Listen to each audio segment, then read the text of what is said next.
So instead of us having a ultra hot bottom to where I might be cooking the bottom hanging part of those ribs quicker than I'm cooking the top part of the ribs, with this, the heat has to come up and has to go over both of those heat deflectors, and it kind of circulates within the chamber and then exits out of the top vent. So I'm getting a more even cook throughout the full length of ribs.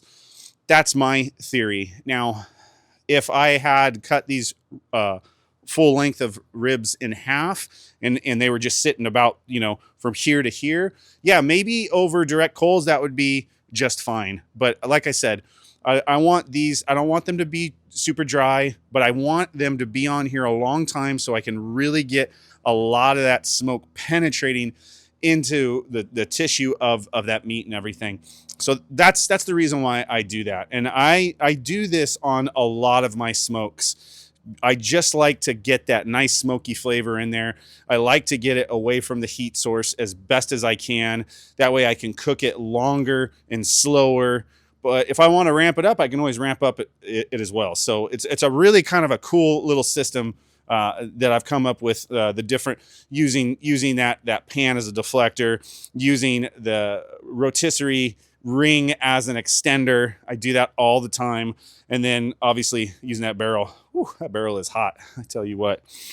Let's check out where we're at on our heat source right now. Okay, so let me just get this on real quick. So last time we were right about right here. So it was right about right here was where our heat was at.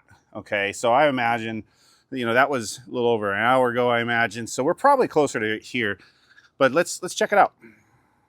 316,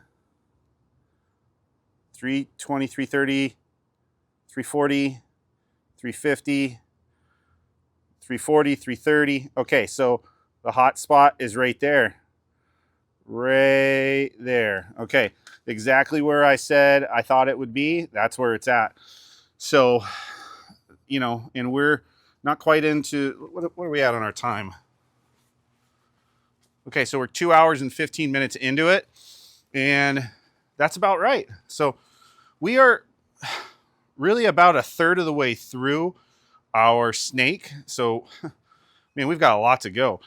It's still, I mean, it's going to take another 2 hours to get from here to here. So, man, we can go another 6 hours if need be, but that's not what we're going to need to do. 2 hours and 15 minutes into it right now.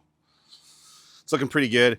Ambient temperature, it's come up a little bit. We're sitting at 235, 241.